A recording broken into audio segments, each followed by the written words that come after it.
রান্না করি, রান্নার কাজ করি। 4টে দল আছি আমাদের হাই স্কুলের মধ্যে। তার মধ্যে স্যারদের যদি সবাই যদি মাইনে বাড়তে পারে তাহলে আমাদের কেন মাইনে বাড়বে না, আর নিজের কেন মাইনে বাড়ে না?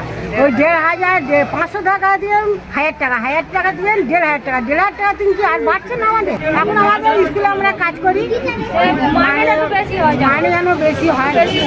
আজকে প্রার্থী আসলো বলেছেন, বিধায়কও তো ছিল, নমিতা শাহ ছিল, বলেছেন আপনার স্কুলে হেড স্যারকে বলেছেন?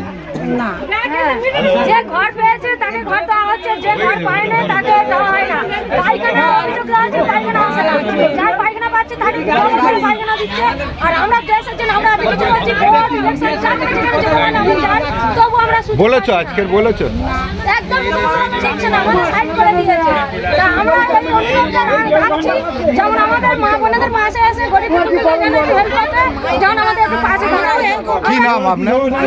কল্পনা দাস। কোথায় বাড়ি? বৃষ্টির উপেক্ষা করেই জোর কদমে প্রচার তৃণমূলের প্রার্থীর। বৃষ্টিকে উপেক্ষা করেই মগরাহাট পূর্বে আজ প্রথম প্রচার সারলেন জয়নগর লোকসভা কেন্দ্রের তৃণমূল কংগ্রেস প্রার্থী প্রতিমা মণ্ডল। গত দুবারের জয়নগরের লোকসভা কেন্দ্রে তৃণমূল কংগ্রেসের হয়ে তিনি প্রতিদ্বন্দ্বিতা করেছিলেন। আর এবছর তার উপরেই ভরসা রেখে তৃতীয়বারের জন্য জয়নগর লোকসভা কেন্দ্র থেকে তাকেই প্রার্থী করে তৃণমূল কংগ্রেস। মগরাহাট পূর্ব বিধানসভার চাকদা থেকে নৈনান পর্যন্ত জনসংযোগ করেন প্রার্থী প্রতিমা মণ্ডল। স্থানীয় একটি রাধাকৃষ্ণের মন্দিরে পুজো দিয়ে নির্বাচনী প্রচার শুরু করেন তিনি। সিপিএম বা আইএসএফ এখনো পর্যন্ত জয়নগর লোকসভা কেন্দ্রে প্রার্থী ঘোষণা না করলেও বিজেপি ইতিমধ্যেই প্রার্থী ঘোষণা করেছে। তবে সেই বিষয় নিয়ে গুরুত্ব দিতে নারাজ তৃণমূল কংগ্রেস প্রার্থী প্রতিমা মণ্ডল এবং জয়ের ব্যাপারে 100% আশাবাদী তিনি। এই দিনের এই জনসংযোগ কর্মসূচিতে উপস্থিত ছিল মগরাহাট পূর্বের বিধায়িকা নমিতা সাহা সহ মগরাহাটের তৃণমূল কংগ্রেসের নেতৃত্বরা। জনসংযোগের পাশাপাশি এদিন তিনি দলীয় প্রতিনিধিদের নিয়ে ও কর্মীদের নিয়ে একটি কর্মী সভাও করেন।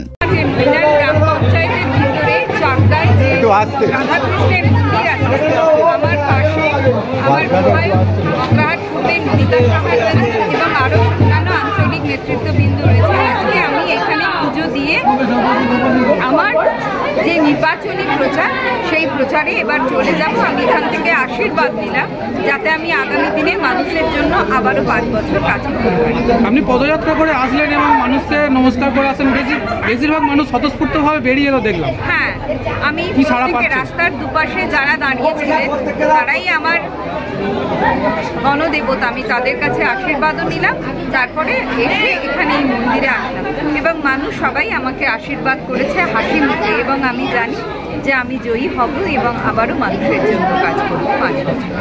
দক্ষিণ 24 পরগনা থেকে বাবলু প্রামাণিকের রিপোর্ট, সোনারপুর বার্তা।